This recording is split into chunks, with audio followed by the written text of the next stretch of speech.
Buenas noches, bienvenidos al webinar de negocios por Giramonte Sinai con el tema de esta noche, oportunidades a la vista, escenario de fusiones y adquisiciones de negocios pre y post pandemia y cómo funcionan.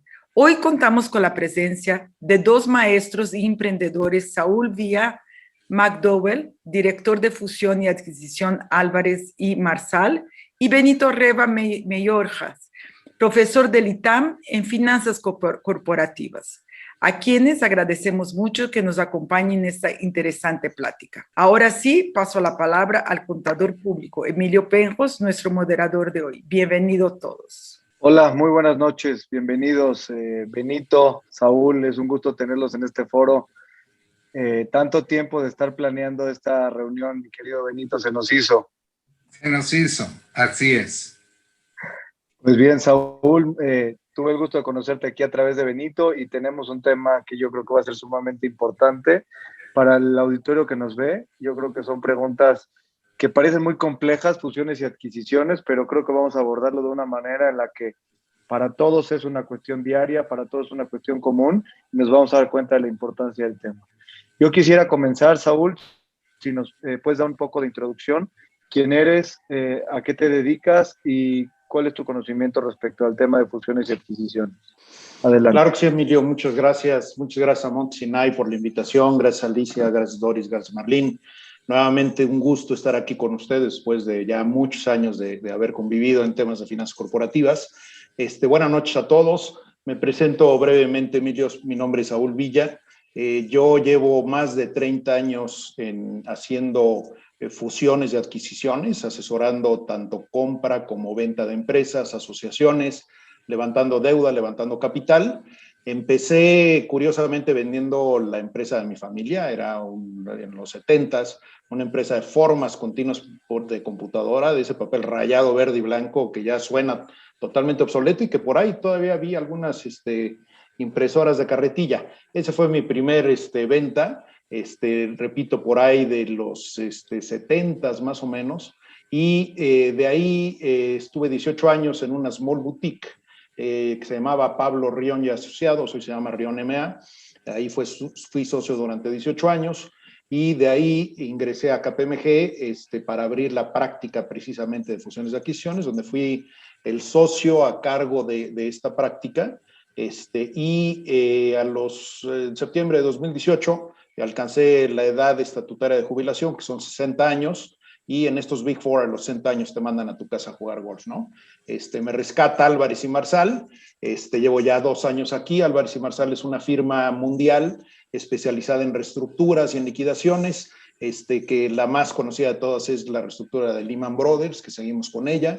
Hicimos la de Timex, la de Levi's, en México hicimos Maxcom, hicimos hipotecaria a su casita, Forever 21, ahorita estamos liquidando el Banco FAMSA, que esa es una información pública, pero de ahí se deriva una expertise de la firma de qué tornillos apretar, cómo le das la vuelta, cómo mejoras el EBITDA, cómo pateas la deuda a futuro y dejas a la empresa lista para un evento de liquidez. Entonces ahí es donde entramos mi equipo y yo de fusiones y adquisiciones para o vender la empresa o comprarles otra o hacer una colocación en la Bolsa Mexicana de Valores o asociarlo con alguna otra empresa, ¿no? Entonces, yo a lo largo de estos 30 y tantos años, yo creo que de haber visto, no sé, 500 transacciones de todo tipo, mexicanos con extranjeros, extranjeros con mexicanos, extranjeros con extranjeros en México, grandes, chicas y prácticamente de todos los sectores.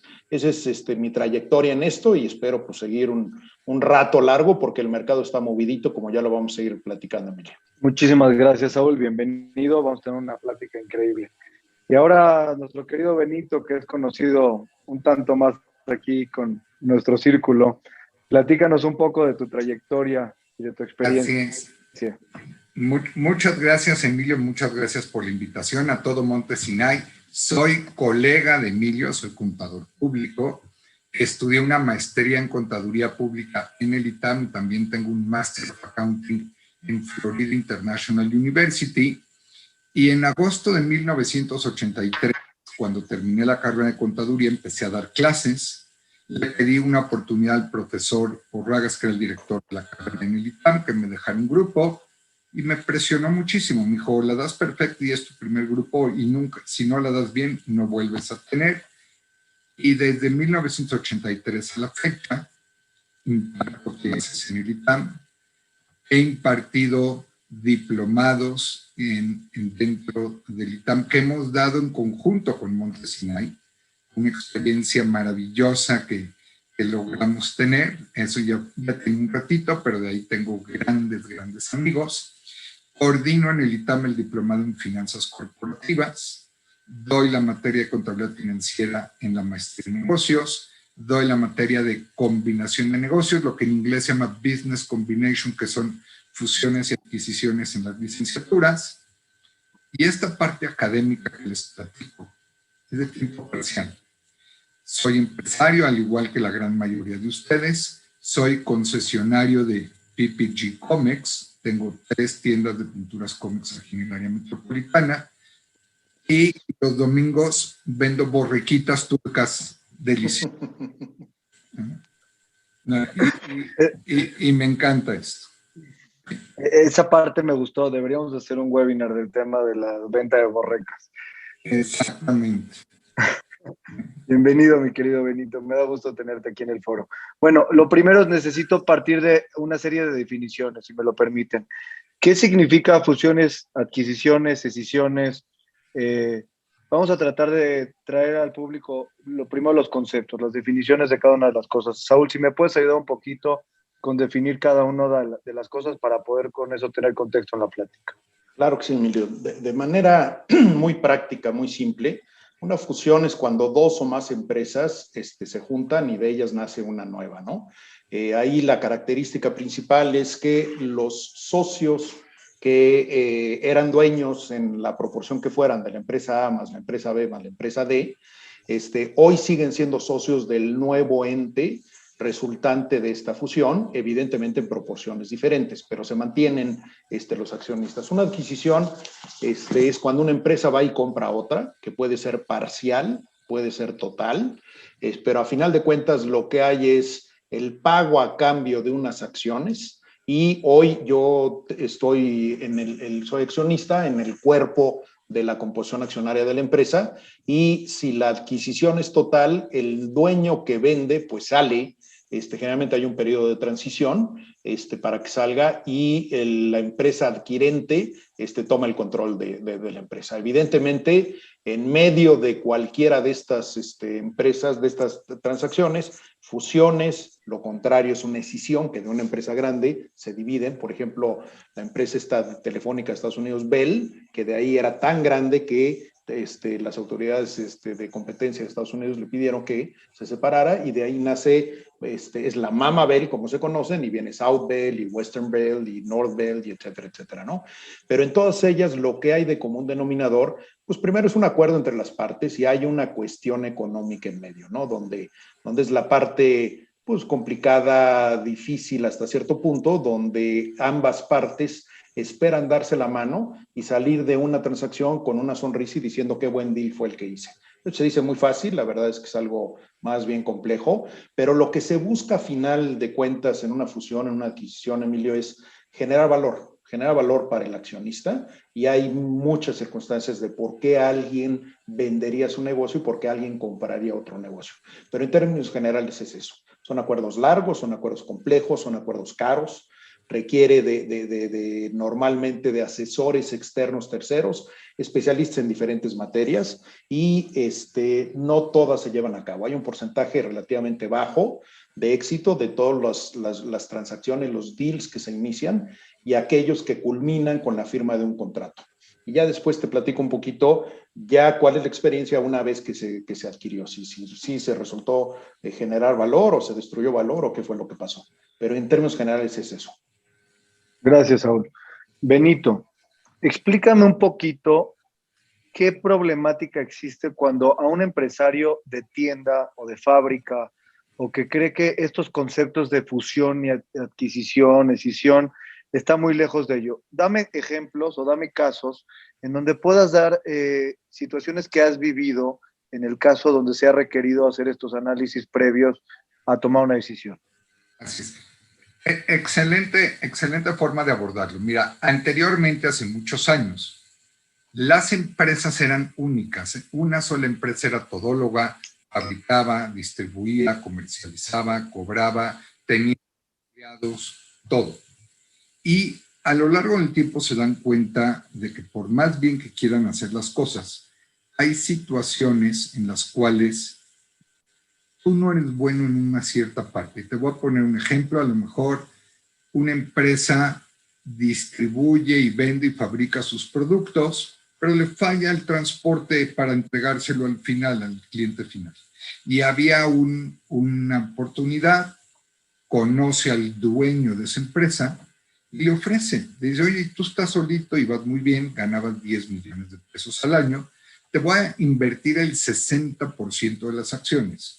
Y entonces ahora yo voy a comprar y tú te vas a quedar con el 40%, pero el negocio lo vamos a crecer 10 veces y vas a tener 100 millones de utilidades. Entonces se dan esquemas ganar-ganar.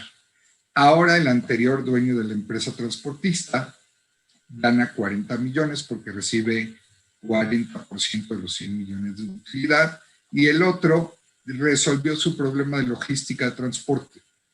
Entonces, esto también se llega a compartir, también se llega a dar en negocios medianos y pequeños. ¿Sí? Te das cuenta como dices, mira, es mejor fusionarte con este o es mejor asociarte con el otro y va a crecer el negocio y se va a hacer lo que es una sinergia, que es 2 más 2 es igual a 5. 2 más mi 2, juntos vamos a valer más. ¿Sí? Entonces, en empresas donde antes las decisiones se tomaban desde el punto de vista de una persona en la familia, ya se ha abierto. Ya aceptas tener más participantes fuera de tu primer núcleo. Ok. Ahora, Saúl, en tu experiencia, culturalmente, las empresas mexicanas, los empresarios mexicanos, ¿estamos listos para sentarnos en la mesa y hacer tratos en ese sentido? ¿Qué te has encontrado? Un rotundo no en empresas pymes, no así en empresas grandes transnacionales que es su día a día y de hecho hay empresas enormes que deciden crecer de manera orgánica, por ejemplo, grupo Inditex no compra una sola empresa, crece abriendo tiendas y creando marcas, no compra a alguien que ya exista, pero en el caso de México, estamos muy lejos culturalmente, Emilio. Lo que hemos visto a lo largo de estos 30 años es que cuando a alguien le tocas la puerta y le dices, te quiero comprar, hijo, hay primero una reacción negativa, de decir, ¿y por qué te vendería a ti? Si este es mi bebé, yo lo crecí, yo lo creé, hay un común denominador en los empresarios, yo diría latinoamericanos, que tiene que ver con el apego. En México, hijo, para cambiarnos de casa es un problema, no somos tan fríos como en mercados como el americano y el europeo. Si alguien llega y te quiere sacar a billetazos de tu casa, te estás loco, si aquí crecí, aquí es la casa de mis papás. Pasa con tu coche, pasa con la familia y pasa con tu empresa. Entonces, hay un aspecto emocional que es bien difícil disasociar. He visto deals donde se caen al final porque lo consulté con la almohada y luego, ¿qué voy a hacer? Mejor no te la vendo. ¿Sabes qué? Ya me arrepentí, mejor no te la vendo. Y son casos graves porque en promedio una transacción dura pues un año más o menos, ¿no? Hay deals más rápidos, pero rápido, yo te diría 6 meses, ¿no? Y hay deals, bueno, tuvimos un proyecto, siempre los bautizamos, ¿no? Para guardar la confidencialidad. Este proyecto le debíamos haber puesto proyecto Lázaro, caray, porque se murió muchas veces y lo revivimos otras tantas. Y no lo acabamos cerrando, duró 3 años, fue totalmente desgastante.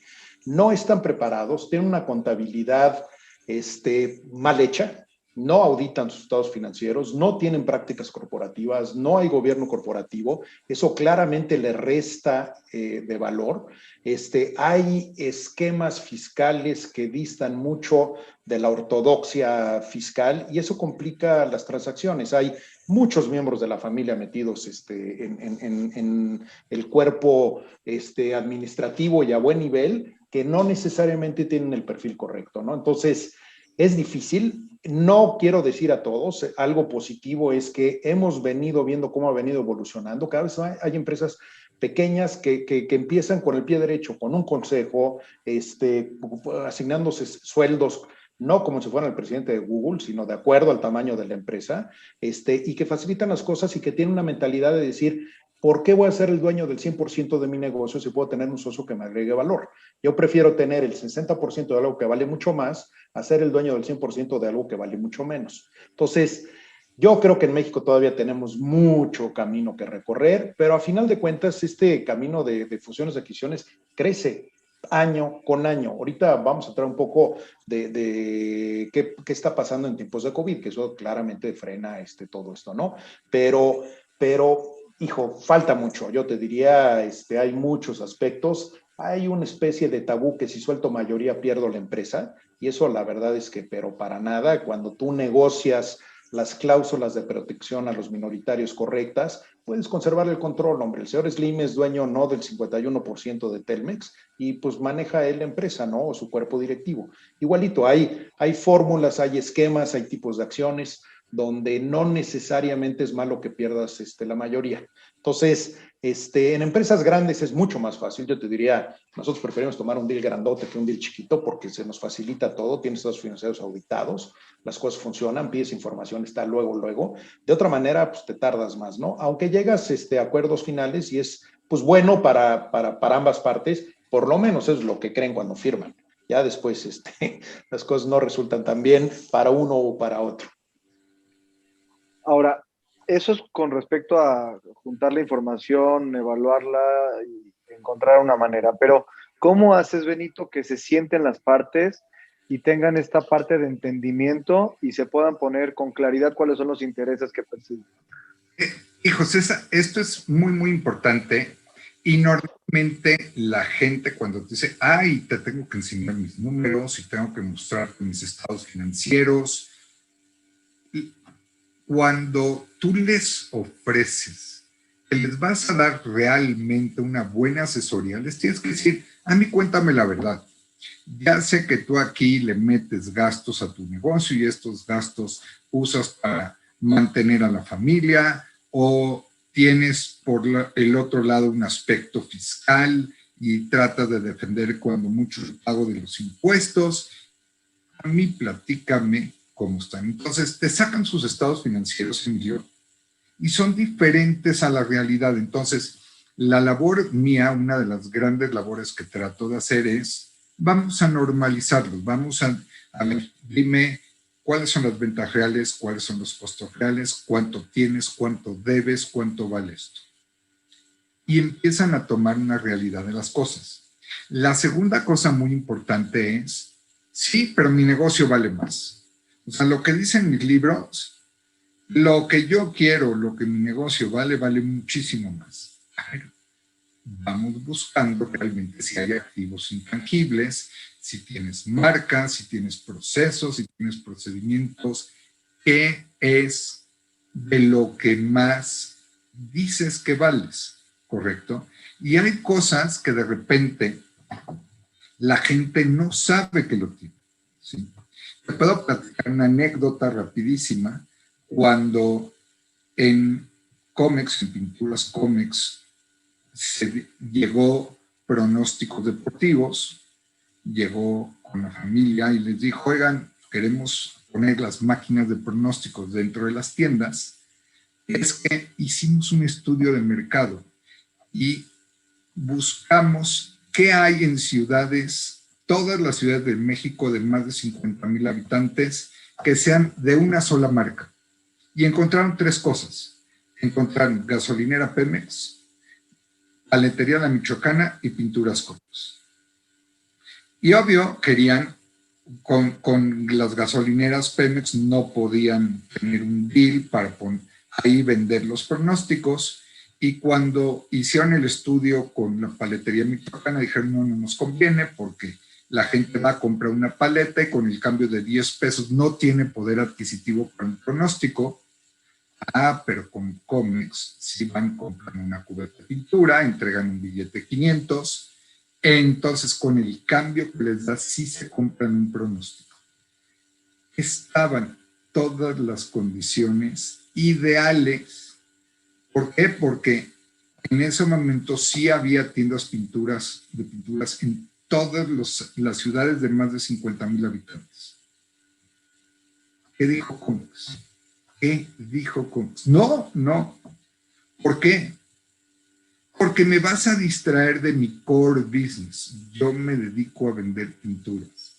Si voy a distraer al encargado de la tienda para que ahora venda un pronóstico deportivo, voy a desatender mi negocio. Oye, no. Pero muchísimas gracias por todo el estudio de mercado que me diste. ¿Sí está claro? Y entonces vamos a empezar a crecer. Y empezaron las fusiones y adquisiciones y pues ahora vamos a meter la línea de impermeabilizantes. Ahora vamos a comprar una fábrica de brochas. Ahora vamos a comprar otro tipo de negocios para seguir creciendo, porque de la noche a la mañana encuentras esos productos hoy en día en más de 4,000 puntos de venta. Se dieron cuenta que la red de concesionarios tiene un valor intangible muy importante, muy, muy importante. Y eso, mucha gente lo necesita escuchar de alguien de fuera. Oye, tienes una base de datos de clientes muy buena, tienes unos intangibles buenísimos, tienes una marca, tienes puntos privilegiados en centros comerciales a los cuales se paga un traspaso. ¿Sí está claro? Eso hay que evaluarlo y hay que hacerlo profesionalmente para entonces sí tratar de llegar a un valor justo de lo que vale un negocio. Ahora bien, vamos a hablar de ese valor justo, Saúl. ¿Cómo estableces el valor? ¿Qué metodología llevas a cabo? Y cuéntame un poquito también cómo es este proceso de el que ya sabe cuánto vale su negocio y el que no tenía ni la menor idea de lo que valía su negocio. Ok, sí, muy rápidamente, sin entrar en mayores tecnicismos, hay, yo te diría, 3 metodologías para evaluar empresas. Una es flujos de caja descontados, es decir, ¿cuánto vale un negocio? Pues lo que te deje que te puedas llevar a tu bolsa, en pocas palabras, ¿no?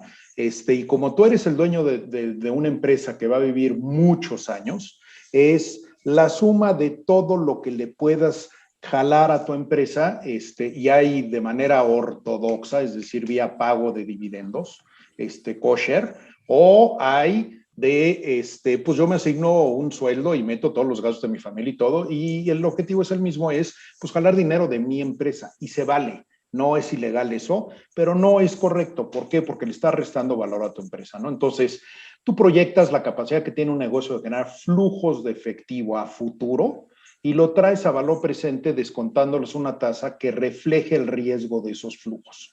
Esa es la metodología, es el método. Todas las empresas que se compran y se venden en Perú, en Polonia, en Varsovia, en Afganistán, en México, se evalúan así de manera correcta. Hay un segundo método que es el de múltiplos, que es como si fuera el libro azul de las empresas. ¿Cuánto se están pagando y en cuánto están comprando y vendiendo empresas como esta que estoy evaluando hoy en el mercado?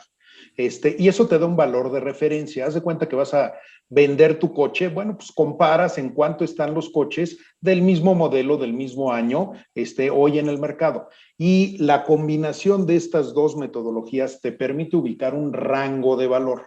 No hay tal cosa como un valor puntual, por más que Excel te diga con centésimas, una empresa vale entre algo y algo. ¿Por qué? Porque además está lleno de intangibles en la panza que para alguien sí le significan valor y para alguien más no, eso no les importa, ¿no? Entonces, estas son las metodologías correctas. Cuando ambas partes hicieron bien su tarea, pues utilizan estas metodologías, y si hicieron bien la chamba y que no es rocket science, pues son matemáticas, y Excel ayuda muchísimo, llegan a un rango parecido. Hay un tercer método que es más académico que otra cosa. Yo, igual que Benito, llevo 36 años dando clase en el ITAM, en el TEC, en la NAHUAC, etcétera.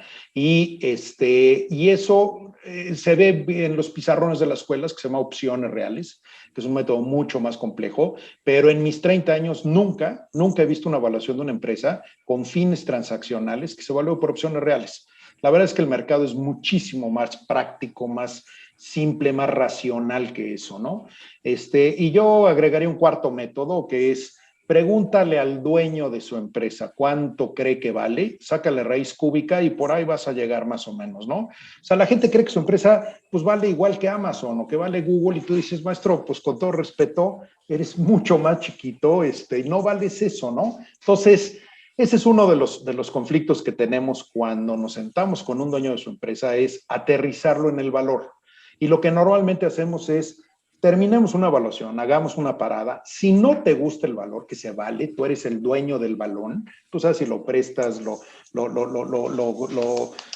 te lo quedas, no sé, lo que tú quieras. Si no te gusta, ahí muere y ya no le seguimos, porque no voy a encontrar en la calle a alguien que te pague el valor que estés pretendiendo por ese valor. La verdad es que todo tiene un valor, puedes llegar de una manera lógica, matemática, fundamentada, comparable con balones como el tuyo, a decir, pues esto hace sentido o no hace sentido. Mi recomendación, Emilio, es siempre que haya un asesor de las dos partes. Es más, yo te diría, hay fondos de private equity que dice, si no traes asesor, no le entro. Ni me lo traigas, ¿por qué? Pues porque voy a perder mi tiempo. 1, 2, si no tienes estados financieros auditados, y aquí le ponen hasta calificativos por uno de los Big Four, ni te voy a ver, porque voy a perder mi tiempo.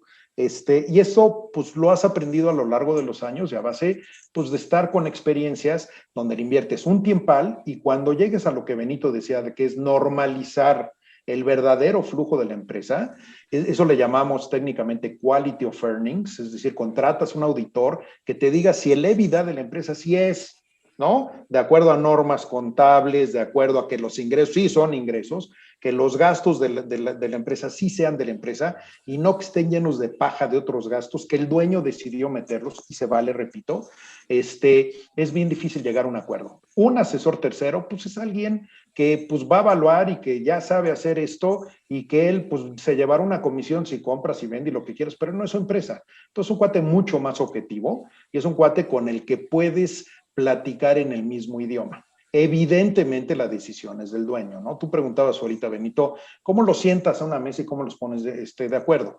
Y claramente, si sales a vender y tocas las puertas de gente que sabes que está comprando, pues te las van a abrir. Pero, por ejemplo, ahorita estamos comprando empresas de alimentos, no voy a decir nombres por no romper confidencialidad, pero llegamos a 70 targets de empresas de alimentos. De los 70, como 18 cumplieron el perfil. De esos 18 hablamos con todos. 3 ni nos pelaron, vaya, ni nos contestaron. Los demás dijeron, va, sí me interesa, explícamela despacio. Una buena parte nos dijo, no te voy a vender. Fíjate que eso me pasó cuando nos contrató un grupo de Monterrey también de alimentos, pero de restaurantes, y me dijo, yo estoy necio en que quiero comprar Fishers. Bueno, le dije, no vayas con Fishers, no te van a vender. Cuando le hablo a Fishers, me dijeron, sí, le tomo su pedido. Le digo, no, maestro, pues no quiero, de veras, no quiero tomar pedido. Ah, ya le entendí, quiero una franquicia. No, te quiero comprar. Me dijo, maestro, eres como el número 15 que me viene a tocar la puerta. No voy a vender, está toda la familia. Tengo muchos planes. Lo mismo me pasó con La Esperanza. Lo mismo me pasó con Café Punta del Cielo. Al principio me dijo, sí te vendo, pero todo. Y después dijo, no, ¿qué vas a hacer con mis cafetaleros? No le entro, ¿no? Entonces, esas son las metodologías para evaluar y para llegar a un acuerdo el valor tiene que ser correcto y justo, que eso es un término muy subjetivo, pero lo que tienes que llegar es que ambas partes lo sientan así. Si no, no hay apretón de manos y no hay cierre de transacción. Nada más una precisión que me parece justa, Saúl.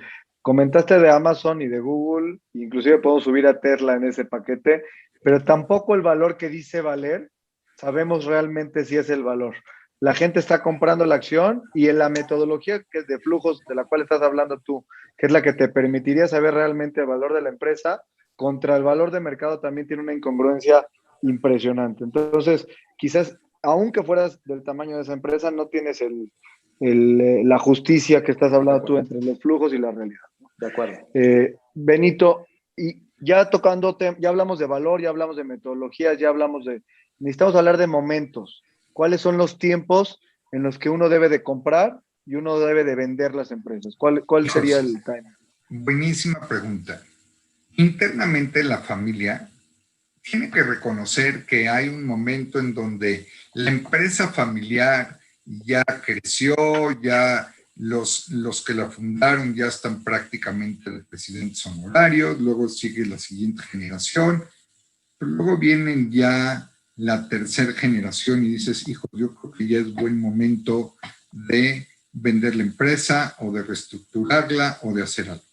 La primera es reconocer internamente que no tienes la administración como la manejabas antes y que los negocios han cambiado, que los negocios efectivamente ya se manejan de otra forma distinta. Hay veces que dices, hijos, mi negocio, por más que trato, no lo levanto,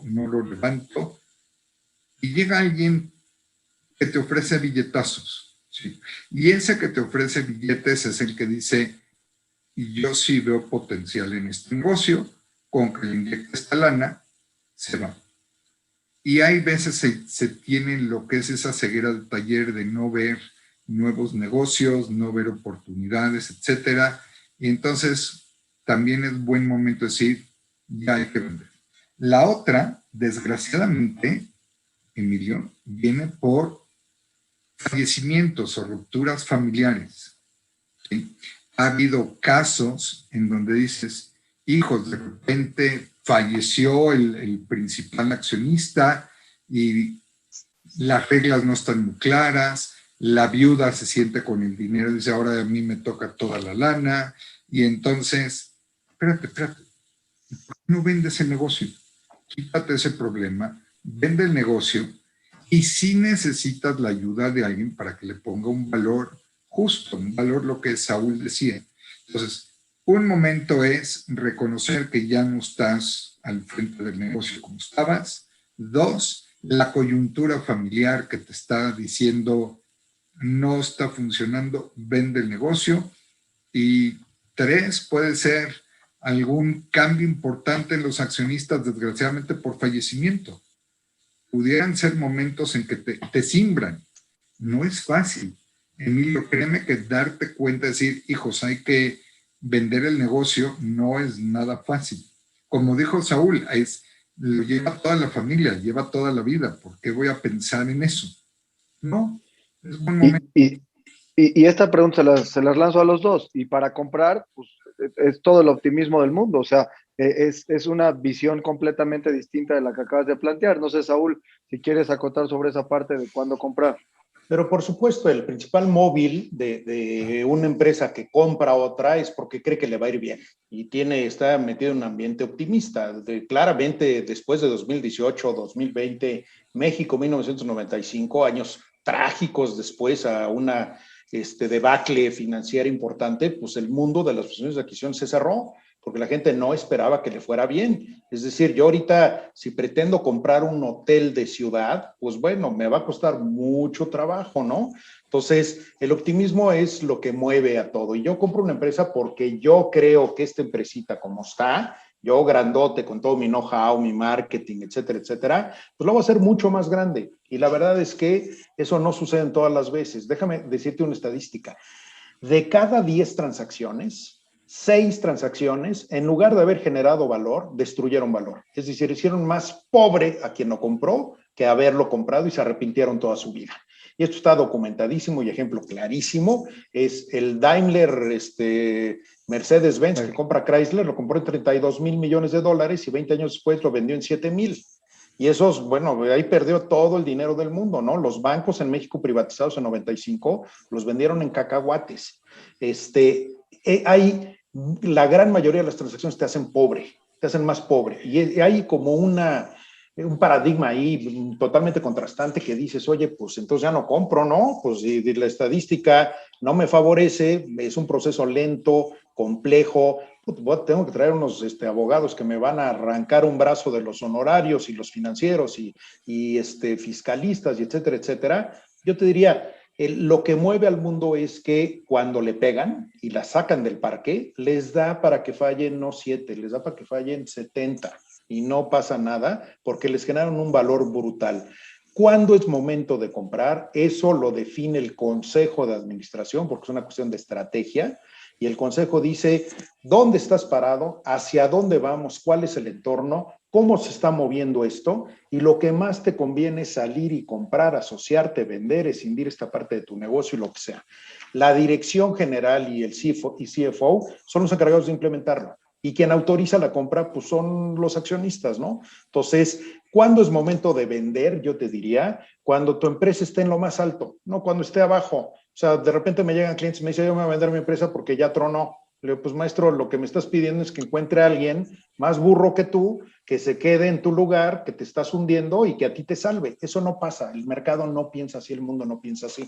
Entonces, hoy en este proceso de empresa que estamos comprando, ayer nos sentamos con el dueño de una empresa, tiene 70 años, sus hijos no continúan en el negocio y le dijimos, tu mejor opción es vender ahorita.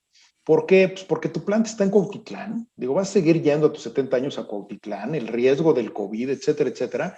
Mejor llévate las canicas que has juntado en tu vida, ponte a viajar con tu mujer, disfruta, asegura tu vejez tranquila, te doy un puesto en el consejo para que sigas. A un empresario que todas las mañanas se baña, se pone una corbata y va a trabajar y regresa en la noche a su casa, de la noche a la mañana le quitas eso, se muere. Y su mujer lo corre a patadas, por supuesto, ¿no? No está acostumbrado a eso. Entonces, tienes que buscar en qué se ocupe, pero ya mucho más tranquilo y vete a jugar tu golf los viernes y los miércoles en la tarde y lo que quieras y sé consejero, ¿no? ¿Cuándo es momento de comprar? Cuando quiero crecer y cuando estoy viendo claramente, como decía Benito, que hay sinergias aquí en esta empresa que estoy buscando, ¿no?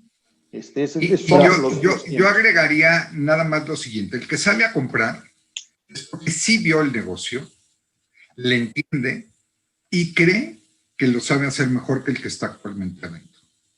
Y dice, no está viendo esto y yo sí lo puedo hacer, o no tiene la capacidad de distribuir a donde lo va y yo sí.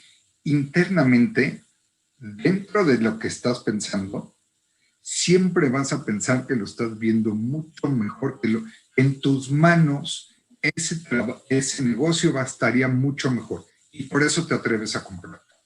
Y por eso te atreves inclusive a pagar hasta un poco más de lo que, ay, ya mira, me está pidiendo tanto por el negocio, sí, pero si yo hago esto, implemento lo otro y meto mis ideas, me voy a ganar mucho más de lo que le estoy pagando ahorita por el negocio. Y por eso compras. Bueno, este es un mundo que la economía está enfocada en el optimismo económico. Es una de las grandes teorías de inversión que todos pensamos que siempre todo va a estar mejor más adelante. Esa es la manera en la que camina la economía. Esperemos que ese sea el camino que siga en más adelante, pero esa es la manera, ¿no? Y entonces, a estos dos planteamientos que estamos hablando de la compra y la venta, me gustaría hablar un poquito de las startups, porque las startups finalmente se crean y muchas de ellas pasan a ser adquiridas por una más grande. ¿Por qué? Porque tienen un talento que la grande no es capaz de desarrollar muchas veces. Entonces, sí ven que ellos son capaces de crear y desarrollar un talento, un área de negocios, una tecnología que quizás la grandota no es capaz de hacer. Si nos pueden comentar un poquito de este tema. Sí, si quieres empiezo yo, si me permites, Benito.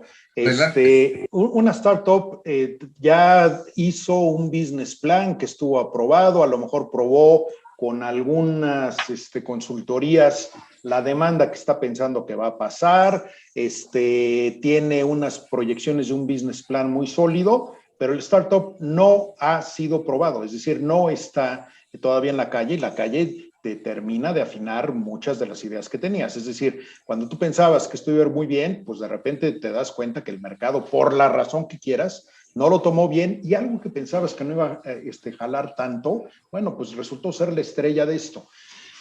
Hay todo un universo de inversionistas para startups que son desde los capitales semillas, de los capitales ángeles, de los VCs, los venture capital, que son inversionistas con un perfil de riesgo más alto que un fondo de capital privado o que un estratégico, ¿no?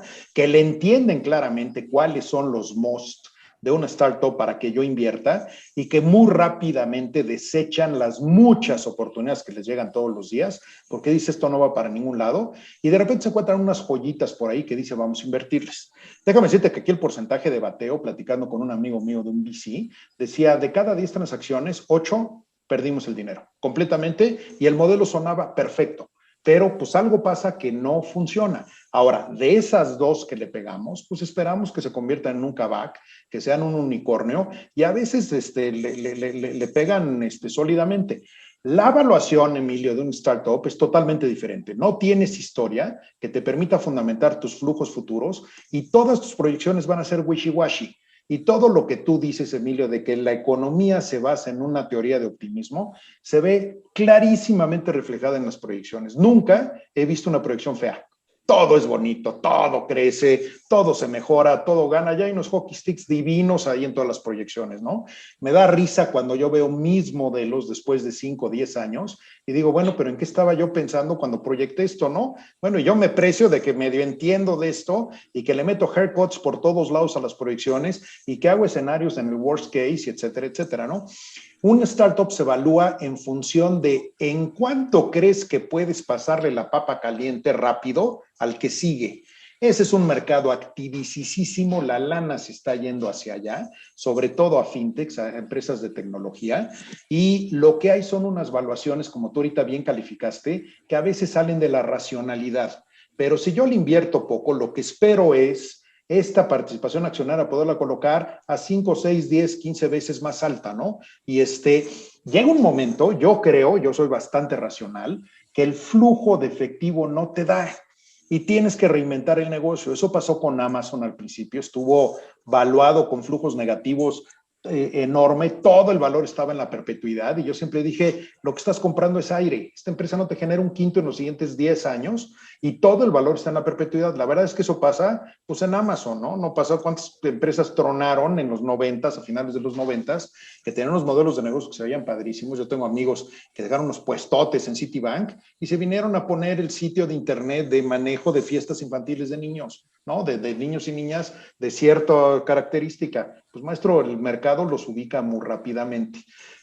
Pero una startup, todas las empresas exitosas empezaron igual, con ese tamaño, y qué bueno que hoy hay quien los apoye, quien los soporte. Antes era el pobre cuate que sale del TEC de Monterrey, que con una calificación de 10 de entrepreneur, y que va al banco a pedir dinero y el banco le pide los estados financieros de los últimos 5 años. Y enséñame tu EBITDA, tú dices, maestro, pues estoy arrancando, ¿de qué hablas, no? Y entonces se limitaban a fondearse con friends, family and fans, no fools, fans. Que es quien te va a prestar al principio. Después ya vienen pues, los capitales semillas, los angel ventures, los VCs, los private equities, luego sacas mezzanine, luego ya vas con deuda bancaria, luego a lo mejor haces una colocación privada, luego es un IPO y luego te retiras viejo y bien rico, cara. Pero es un proceso de 20, 30 años en una empresa donde cada etapa tiene que estar financiada por quien tiene que estar financiada y no te la puedes brincar. Y la startup, hay unas joyas allá en la calle. El mercado cambió, como decía Benito, radicalmente y la pandemia aceleró este cambio, que bueno, ya me hubiera encantado meterle. Casualmente uno de los accionistas de Kavak fue alumno de Benito y mío en este diplomado del ITAM. Me acuerdo que el cuate pasaba la charola entre sus cuates, le decía, tengo este modelo de negocio, todo el mundo se burlaba de él, le dijiste, si estás loco, un venezolano. Bueno, y ahorita les pregunto, ¿qué onda, güey? ¿Sí? ¿Le sigues pasando o ya no le pasas, caray? Por cierto, levantó $485 millones, en abril, de una quién sabe qué ronda de capitalización Kavak. Entonces, sí, su valor de mercado es de $4 billones en este momento, pero bueno. Correcto. Benito, la plática se llama Oportunidades a la Vista. Dime cómo le haces para usar el visor y encontrar las oportunidades, si es que las hay. Mira, las oportunidades las tienes que ir viviendo en tu negocio e irlas manejando de repente. Conozco un laboratorio de análisis de alimentos que lo que hacía este laboratorio era, tú le llevabas una muestra de un queso o de un yogurt y él le buscaba bacterias, esto, el otro, y entonces de repente llegó el COVID, supo en ese momento decir, oye, si yo busco bacterias y esto y lo otro, empezó a detectar y hacer pruebas COVID. No tienes idea, Emilio, de ser una empresa que hace 2, 3 años tenía problemas para cubrir la nómina, dio la oportunidad de decir, en este momento, va. Y se reconvirtió, se asoció con quien vendía las pruebas COVID y se fue para arriba. Otro ejemplo, las empresas que venden bebidas alcohólicas. las tequileras. José Cuervo ha tenido las ventas más altas y las utilidades más altas. Prácticamente todo lo exporta. La gente se guardó en su casa y se puso a chupar. Han roto récords de venta en tequila. ¿Sí está claro? O sea, hay otros negocios que no se pusieron a ver la venta, sino se pusieron a recortar gastos. Te doy un ejemplo muy claro. Una minera, y este sí te lo puedo platicar, se llama Industrias Peñoles, es una empresa pública. Acabamos de hacer un estudio muy a detalle. Hijos, ¿cómo Peñoles ganó más utilidades, tiene mucho más flujo de efectivo en el 2020, que fue el año de la pandemia, que en cualquier otro negocio? Pues sí, extrajeron todo el mineral. El precio de los metales se fue al cielo. Y sus gastos los controlaron tanto, eliminaron todos los gastos de viáticos, bajaron al 50% los gastos de exploración, porque ya no, por el COVID no podemos estar tanto los mineros juntos, entonces no hay exploración. Supieron en un momento dado a decir, no nada más hay que ver oportunidades hacia venta, también hay que ver oportunidades hacia bajar gastos y costos. Otra empresa, la cual conozco perfectamente bien, que es una distribuidora de artículos ferroeléctricos, apenas vio esto, dijo, vámonos, para abajo los gastos. Recortaron personal, recortaron rutas de entrega y dijeron, va, y son oportunidades que se te presentan. ¿Sí? Otro sector que yo he visto es las sociedades de información crediticia. No tienes idea, Emilio, la oportunidad que sacaron. ¿Quién es una sociedad de información crediticia? Los conocemos como burós de crédito. Venderte el reporte de crédito a una empresa, venderte a alguien que le das crédito, hoy se ha vuelto fundamental. Ya no sé si darle crédito o no darle crédito. Hay bancos que están tratando de mejorar y revisan constantemente la información crediticia. Hay que cuidar muchísimo esto y estas sociedades de información crediticia han tenido muchísimo éxito, ¿sí? Entonces, hay que aprender a reaccionar rápido ante amenazas y oportunidades. Eso hay que hacer. Saúl, dime un poco, hay tres adquisiciones que me parecen muy relevantes de hoy. Te voy a traer una de hoy, ¿no? Amazon compra MGM por todo el contenido multimedia que necesita. Pemex antier compra una refinería en Estados Unidos. Tiffany es comprada también por LVMH y convierte al grupo en la empresa más, el hombre más rico del mundo con esa compra y con el movimiento de las acciones.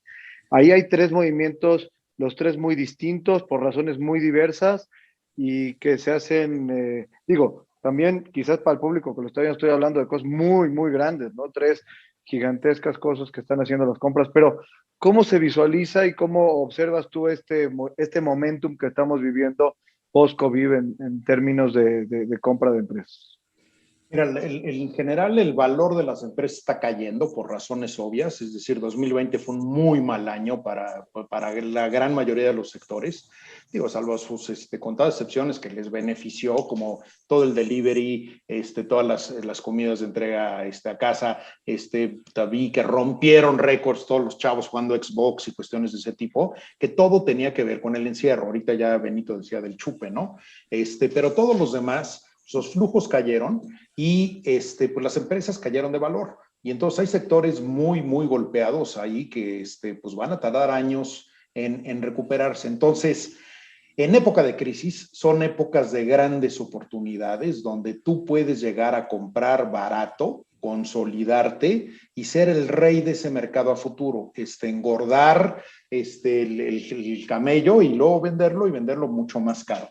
Yo te diría, lo que estamos viendo es oportunidades que se dice bien fácil a toro pasado y cuando estás en la barrera, pero el estar ahí y el capturarlas es bien difícil. Pero yo te diría, donde hay huecos, desatendidos y donde hay una demanda que no esté siendo satisfecha, ahí es donde te tienes que meter. Claramente vieron un servicio fatal de taxis y transporte público y pues nace Uber, ¿no? Claramente ven que hay un nicho de mercado importante por alojarse en cuestiones vacacionales y eso, y pues nace Airbnb. Y en este tipo de huecos yo creo que hay las características perfectas para que el negocio sea negocio. ¿Qué tiene que tener? ¿Cuál es la fórmula para que un negocio sea negocio y que valga más? Y ahí es donde hay que meter y donde hay que enfocar, donde hay que poner la lupa. Uno, negocio que tenga altos márgenes, es decir, que yo pueda comprar barato y vender caro. Eso se dice bien fácil, pero hay activos que lo logran por muchas cosas. Segundo, que tengan una dependencia de capital de trabajo baja, es decir, que todo lo que vendas lo puedas cobrar cash o incluso por adelantado. Vele poniendo checks al Uber y a Airbnb y a Amazon y todos estos, ¿no? Que no tengas inventarios. Y en pocas palabras es cobra rápido, paga tarde, ¿no? Compra barato, vende caro. Y tercero, que no sean intensivos en CAPEX. Son negocios con EBITDAs muy altos y ahorita tenemos negocios, la gente dice, pues no existen esos, ¿cómo no? Traemos 3, 4 clientes que traen EBITDAs de 30, 40, 50% y que el 80% del EBITDA es flujo de efectivo. Esas empresas con ventas pequeñas valen un dineral. Traemos otras empresas que son muy pesadas, muy intensivas en capital de trabajo, con ventas enormes y que generan unos flujos chiquitos. Valen mucho menos que las empresas estas que te estamos diciendo. ¿Qué estamos viendo con esto? Pues es claramente una tendencia de consolidación. Y esto ha pasado todo el tiempo, Emilio. Es decir, las industrias se consolidan. Ve la industria de retail. ¿Cuántos autoservicios había y cuántos quedan? Y aquí es una guerra y al ratito te firmo que vamos a seguir oyendo, porque es un sector donde siempre había deals de transacciones, se ha parado por cuestiones de la pandemia, pero vas a ver cómo alguien grandote va a comprar a alguien no tan chiquito dentro de pronto y van a llegar extranjeros y en México van a seguir invirtiendo, ¿no? Entonces, salvo la segunda que dijiste, que claramente yo creo que esa va a estar en la estadística del 60% de fracaso, porque bueno, su finalidad no es generar flujo de efectivo, sino asegurar abasto de gasolina. Las otras, lo que claramente están viendo es que yo estoy dispuesto a pagar por una empresa de contenidos porque con mi expertise y con toda mi infraestructura voy a hacer con esta empresa a generar flujos mucho mayores. Se logre o no se logre, pues eso está por verse a futuro, pero la expectativa de hoy es que efectivamente se va a lograr. Una manera de medir si una fusión es exitosa es cómo reacciona el mercado. Si la acción subió, el mercado lo está tomando bien. Si la acción bajó, el mercado dice, espérame, esto no va a ningún lado, como fue el caso de Hewlett cuando se fusiona con Compaq, que compra Compaq, dices más de lo mismo y se cae el precio de la acción, ¿no? Ojo, a veces el mercado se equivoca y luego corrige. Pero es muy difícil que alguien de manera individual y sistemáticamente le pegue siempre al mercado. El mercado tiene toda la información y normalmente reacciona en ese sentido. Vamos a seguir viendo esto. Se han frenado las megafusiones, el tamaño de las fusiones y adquisiciones a nivel mundial. El año pasado cerró en 3.78 trillones de dólares. ¿Cuánto es eso? Pues son más de 100,000 transacciones de las que se anuncian, porque hay una bola que se cerraron en privado y que no te diste cuenta porque no se publicaron. Bueno, para darte una idea, es exactamente el tamaño de Alemania. Es como comprar y vender Alemania una vez al año. México es sustancialmente menor, pero chécate, sustancialmente menor, hay entre 250 y 300 transacciones en un año, que es una prácticamente al día, y el tamaño es como de 50 millones de dólares. Claro que hay deals de 2, 3 billones de dólares, como el de Comex, como el de Modelo, como el de Heineken, etcétera, etcétera, pero hay 4 de esos en el año. Hoy estamos viendo menos por la situación del COVID, pero pues en el tiempo se va a recuperar.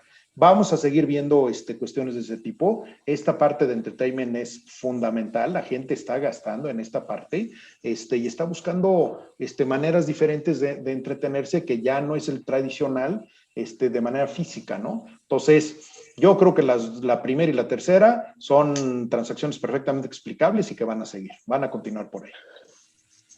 Antes de pasar contigo, Benito, nada más por cerrar un poquito, 2 cosas que dijiste que me llamaron la atención, Saúl. La primera, Hay veces la compra tiene que ver con una capacidad que no tienes y que la tienes perfectamente clara en la empresa que estás comprando. Construyes valor y te doy dos ejemplos que han sido muy notorios. La compra de Suburbia para Liverpool fue más de lo que se imaginaron que podía llegar a ser. ¿Por qué? Por una estructura de desarrollo de marcas propias y de management que tenían, que fue interesante, ¿no? Quizás. Y por otro lado, Zappos, por ejemplo, cuando Amazon compra Zappos, el asunto de manejar el retail de ropa y zapatos, lo hacían mucho mejor ellos de lo que lo estaba haciendo Amazon y le reconvierte la manera de cambiar. Entonces, no siempre estás pensando en el flujo, a lo mejor estás pensando que hay una habilidad o una capacidad no desarrollada por ti que te conviene ir lo más rápido posible a solucionarlas, ¿no? Seguramente, yo siempre digo, nadie compra fierros, nadie compra tabiques, todo mundo compra una oportunidad, un intangible. Si este chiquito tiene algo mucho mejor que yo, te voy a comprar. Cerramos una transacción, y esto es público, por eso lo comento, de Publicis, que es una de las 2 empresas de publicidad más grandes del mundo, por una empresa de publicidad digital de la Colonia del Valle, chiquititita, buena, puro cuate, creativo y pandroso ahí. ¿Y qué hace Publicis comprando algo tan miniatura? Pues está comprando algo que no tiene y que rápidamente lo puede absorber y que con toda su capacidad y alcance con los clientes grandes no va a permitir que la competencia se le meta. Entonces, claro que veo en ti algo que yo no tengo y no importa si eres grandote o chiquito. Y no porque eres chiquito, yo soy grandote, te voy a pagar más de lo que realmente vales. Eso no pasa, ¿eh? Te pagan lo que es. Y si acaso te ponen esquemas de earnouts interesantes para que no te les vayas, porque es lo que te están comprando en realidad a ti, al know-how, al conocimiento, esto que dijiste de cómo manejo las ventas, y te retengo 4 años, y te retengo a billetazos, ¿no? Gracias, Saúl. Benito, te voy a llevar a una pregunta que estoy seguro que te va a gustar porque yo lo observo mucho en los negocios. Hay un tema de no conocer y no entender la contabilidad que tiene afectaciones muy graves siempre en los negocios para los que dirigen sus negocios. En broma, decía un profesor del IPADE en una de las sesiones, que había un señor que compraba en 5 pesos una cosa, la vendía en 100 y con el 5% de margen que tenía, con eso le había ido muy bien. Y era una burla, pero realmente muchas veces existe esta situación de no conocer la matemática, no entender los estados financieros, interpretar como estados financieros los que presentas en la declaración fiscal, no tener claros los conceptos de margen. ¿Por qué no nos hablas un poco de esto que debe de ser tarea importante para cualquier empresario estar al día? Uy, Emilio, le diste a mi tema que más me fascina, que es justo el análisis y la interpretación de estados financieros.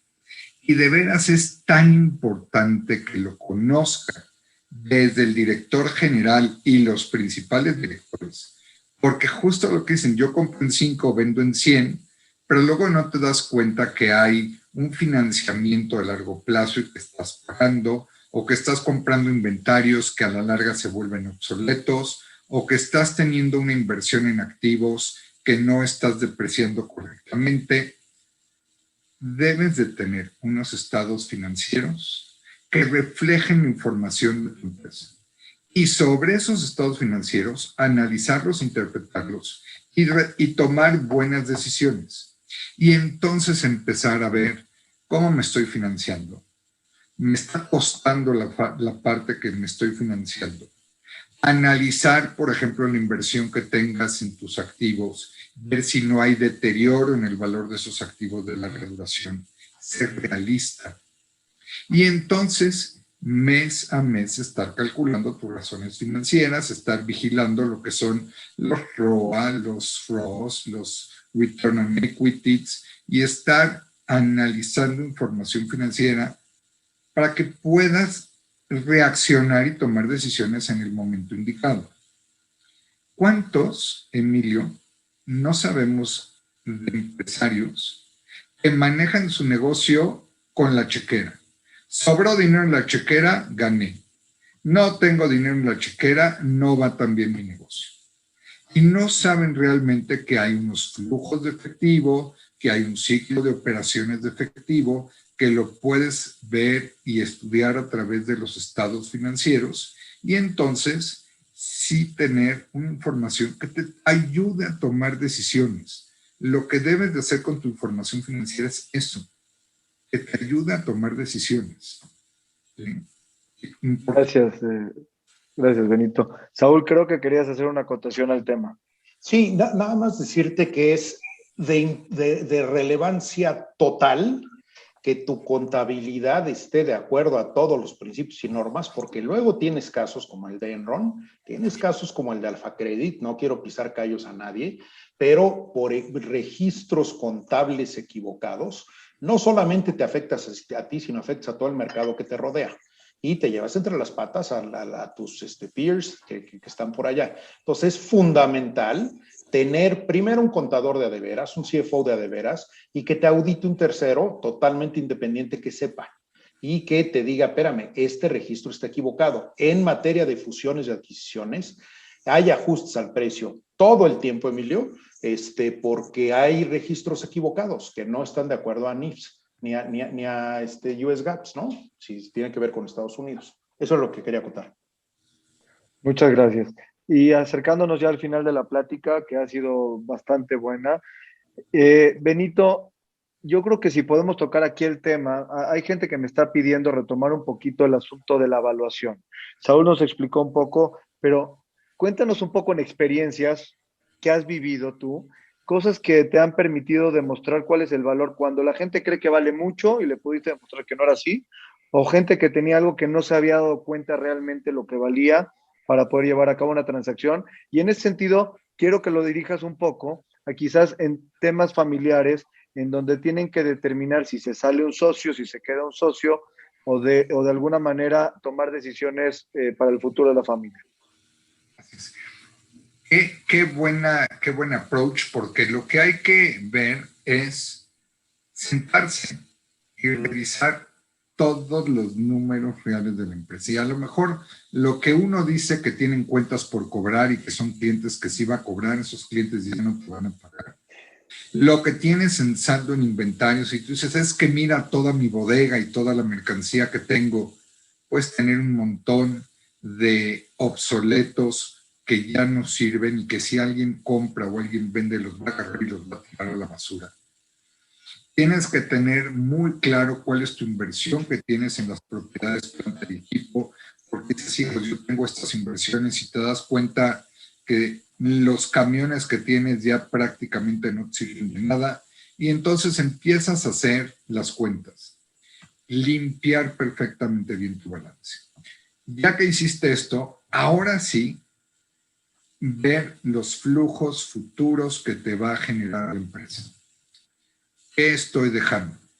Y si esos flujos futuros, que es una de las técnicas que Saúl explicó, traídos a valor presente, los comparas con lo que hay, realmente hay un intangible, hay algo que sí, se reconoce y se vale.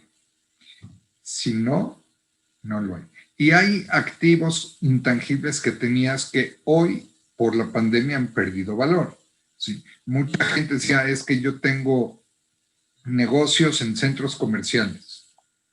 Está maravilloso, pero hoy nadie te paga un traspaso. O si hay un traspaso, pues te pagan cualquier cosa. Entonces, lo que tú pensabas que valía tu negocio, que lo tenías con muy buen valor, sí necesitas la ayuda de un externo. Sí necesitas que alguien te ayude a hacer este estudio y te abra los ojos y te diga, esto sí vale y esto no vale. Oye, Emilio, si quieres... Perdón, sí, Saúl, te aterrizo con un ejemplo muy rápidamente. Eso es lo que quería. Hay una empresa de empaques flexibles, no voy a decir el nombre porque además todos ustedes lo conocen, familiar, que tiene un socio, él tiene el 51% de la empresa, su socio, que es una empresa americana enorme, transnacional, con 800 plantas por todo el mundo, cuate está en Tlalnepantla, el socio decide comprarlo, el del 49%. Y entonces pues, nos mandan a todo su equipo negociador y te dice, órale, te compras 6.5 veces EBITDA. Por ahí hay una pregunta de cuáles son los EBITDAs normales. En una industria de transformación, ahorita 5.5, 6 más o menos en México, ¿no? A pesar de que tú leas que, bueno, están en 10, 12, pues sí, pero son las públicas enormes. Recibimos una oferta de 6.5, valuamos la empresa por flujos de efectivo y le decimos, no te la voy a vender. ¿Por qué? Pues porque si me la quedo gano más. Y déjame demostrarte, tú has recibido dividendos los últimos 10 o 13 años y los has visto, no te voy a cuentear, tú te llevaste el 49% de los dividendos, yo el 51%, que lo que me estás ofreciendo, en 4 años lo recupero. Estás loco, no te la voy a vender, me quedo 4 años y todo lo del año 5 en adelante, pues sigue siendo mío en un 51%. Entonces, ¿cuál es el verdadero valor? Metemos la evaluación por flujos de efectivo descontados y resulta que es 8.9 veces, no 6.5. Con 8.9 veces sí te vendo. El hermano de la familia que no operaba, y siempre es bien fácil para el cuate de afuera decir que no, le decía, la está regalando, está muy barata, pídele más, pídele más. Tú sabes como negociador en qué momento tienes la liga tan estirada que la vas a romper. Cuando le dijimos, el precio que te están ofreciendo equivale a los siguientes 15 años de dividendos, a tus 70 años, igual no lo recibes al final, maestro. Cuando le dijimos eso y lo aterrizamos, este es el equivalente de lo que te estamos vendiendo, el cuate dijo, ¿dónde firmo, caray? Y la dejó de cuestionarlo, ¿no? Es un ejemplo concreto de cómo evaluar una empresa por múltiplos, que no representa la realidad, y por flujos, que es lo que sí representa la realidad, y llegar a un acuerdo. Y se firmó. Aquí hubo una bronca porque el gringo no tenía autorizado más que 6.5. Entonces tuvimos que hacer circo, marino y teatro, inventar por todos lados una asesoría y una renta de no sé qué cosas para llegarle al 8.9, ¿no? Y luego hay un tema fiscal que también hay que arreglar. Pero hay un ejemplo que aterriza exactamente estos modelos de evaluación. Benito, ¿ya viste cómo nos gusta el chisme? Nos gusta que nos cuenten la historia. Cuéntanos una historia. No te quiero dejar sin que nos cuentes una historia. No. Hay muy buenas historias, pero Saúl no sabe contar estas muy bien, ¿sí? Digo, igual me tocó una vez vivir de una fábrica que falleció de repente un socio y entonces había que hacer cuentas con la viuda y ahí, gracias a que todos intervinieron favorablemente en decir, esta es la verdad, logramos tener perfectamente claro cuál era el valor de la empresa y lo pudimos negociar y todo el mundo quedó contento. A mí me dio mucha satisfacción porque todo el mundo quedó feliz de la vida en esa ocasión. Entonces sí ha sido difícil, sí ha sido complicado. Muy bien. Bueno, como tenemos costumbre aquí en los webinars y ya con la intención de cerrar, les hago preguntas normalmente a mis ponentes en ese sentido. Si en este momento tienes que darles un consejo puntual tú a los empresarios que están viendo este foro, ¿qué consejos le darías? Voy a empezar contigo si quieres, Benito. ¿Qué 3 consejos le darías puntualmente a la gente para que mañana en la mañana comenzara a llevar a cabo estrategias que les permitan darle más valor a su negocio, ponerlo en posición de venta, ponerlo en posición de compra, o sea, ponerse en posición de compra de algún competidor, de algún otro negocio? ¿Qué tipo de consejos les darías? El primero y el más importante, estudia tus estados financieros a fondo. No te dé pena pedírselos al contador. No nada más tus estados financieros son para cumplir pagos de impuestos. Pide tu información financiera y date cuenta de la realidad. Segundo, analiza perfectamente bien tu competencia. ¿Qué están haciendo los otros que no estás haciendo tú? Y al analizar la competencia, entonces pueden venir oportunidades de comprar o de vender negocios.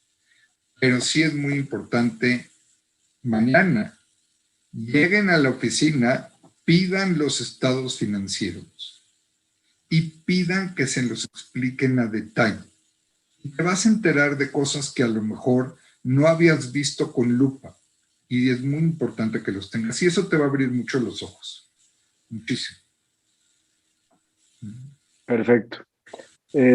Saúl, 3 consejos que le des a los empresarios. A ver, y yo creo que importantísimos es de lo que he recabado ahí en la calle, de cómo veo que las empresas valen más o valen menos. Primero, institucionalízate. Si tú tienes un negocio que no tiene transparencia, que no tiene gobierno corporativo, empieza a hacerlo. Mete un consejo de administración, audita tus estados financieros, profesionaliza el management de la empresa, olvídate de las prácticas familiares, velas limpiando. Hay un estudio de un banco alemán donde compara dos empresas públicas, las dos familiares. Una anuncia que va a entrar en un proceso de institucionalización y contrató a McKinsey o a Bain o a yo no sé quién, y el valor de la acción se dispara 17%. Es decir, en promedio, una empresa institucionalizada vale 17% más que una empresa que haga lo mismo que no esté institucionalizada. Eso, independientemente de que compres, vendas o lo que sea, eso le va a dar valor a tu empresa. Y las empresas cambian de manos en el tiempo, hombre. Eso para tus hijos le vas a dejar una empresa con mayor valor.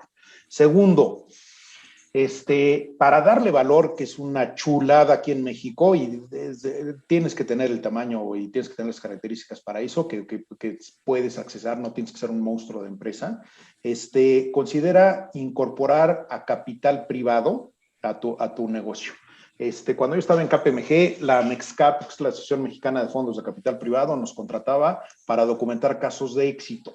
Lo que hicimos fue medir a la empresa antes de recibir el dinero del capital y a los 5 años, que es típicamente la salida del fondo. Los resultados fueron los siguientes. 1, las ventas crecieron en 5 años 6.9 veces, 7 veces. Tú vendías 100, terminas vendiendo 700. Con tu know-how y sin meterle lana. La lana la mete el socio, punto, que es un fondo de capital de riesgo que sabe ser socio. Segundo, el empleo creció 11 veces. Y tienes ahí una derrama social importantísima, que yo creo que parte de la chamba de todos los empresarios que vemos en México es pues, tener un impacto social positivo, ¿no? Y tercero, que es la parte más importante, el EBITDA creció 16 veces en 5 años. Un fondo de capital privado, que también se llama capital inteligente o capital de crecimiento, te va a dar en 5 años lo que de manera individual podrías tú crecer en 20 años. Es un socio temporal que a los 5 años lo vas a sacar. Puedes recomprar las acciones tú y entonces tienes una empresa que vale 3, 4, 5 veces más de lo que valía si no hubieras admitido el capital privado. Además, te acelera el proceso de institucionalización porque el fondo sabe que su salida va a ser más cara y mejor si la empresa está auditada, es transparente, está capitalizada, tiene acceso a fondos de fondeo de la banca comercial más barato, etcétera, etcétera, ¿no? No todo es color de rosa, tiene sus sabores, vas a tener un socio que no tenías antes, pero es un proceso de crecimiento de tu empresa. Con eso le das valor sí o sí. Y tercero, vende en el momento correcto, es decir, sí, quítate los apegos que te comentaba en la mañana y si te sacan a billetazos, tómalos cuando te compren, vende. En fusiones y adquisiciones, el que compra está dispuesto a pagarte un premio a que si tú sales a vender. Y eso en el tiempo, pues agarras tu lana y te dedicas a otra cosa. Te van a poner en un compite muy canijo, pero pues agarras tu dinero y ya lograste el objetivo para el cual fuiste creado. Todas las empresas tienen como fin financiero último maximizar la riqueza del accionista. Bueno, esta es la manera de maximizarla. Entonces, tómalo y dedícate a otra cosa y delégale a tu familia otro tipo de negocios o dale dinero o haz lo que quieras. Pero ese es el proceso cuando ya eres alguien interesante y eres atractivo para un fondo de capital privado, que precisamente lo que están buscando son buenas oportunidades como esto. Sobra lana en la calle, faltan buenos deals en buenos negocios. Y contrata un asesor, no te la avientes solo. Tú eres buenísimo haciendo telas o haciendo lo que hagas. Tú lo que tienes que hacer es contratar, dejar en manos de un externo, de un profesional que te vaya guiando, pero la decisión la tomas tú, claramente. Muchísimas gracias, Saúl. Muchísimas gracias, Benito. Les doy la palabra nada más para el cierre final del webinar. Ha sido un gusto escuchar los puntos de vista, las historias, el aprendizaje que hemos tenido de aquí. La semana que entra tenemos un webinar sobre FinTech, una pequeña introducción a lo que es este nuevo segmento que se está abriendo en la industria financiera, que también evidentemente es una gran oportunidad del momento y donde se están moviendo los flujos del dinero. Y antes de irnos, agradecerles nuevamente y darles la palabra para despedirnos. Comienzo contigo, Benito, por favor. No, el agradecido soy yo contigo, mi querido Emilio.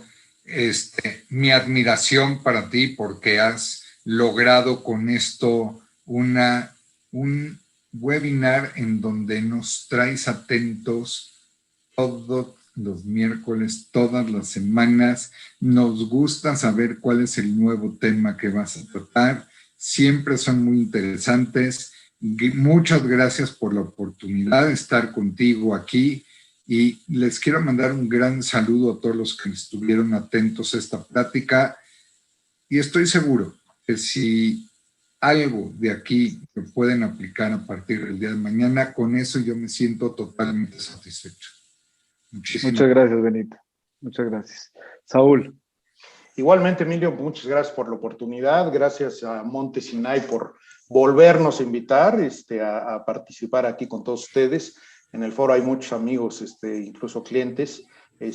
Ojalá, como dice Benito, que de esta plática, con que se hayan llevado 2 o 3 tips, que puedan poner en práctica en sus negocios para generar valor, y con eso nos damos por satisfechos. Encantados de la vida, te seguimos en tus webinars normalmente, muy interesantes, puestazos para ver el de FinTech, porque por ahí hay mucho movimiento. Traigo clientes que me están pidiendo comprar empresas de FinTech, y pues va a ser un gustazo estar con expertos en ese tema, ¿no? Nuevamente, muchas gracias. Un gusto saludar a toda la comunidad de Monte Sinai y a todos los participantes por su atención. Muchísimas gracias, muy buenas noches, gracias a mis ponentes y gracias a todo el equipo de Gira Monte Sinai.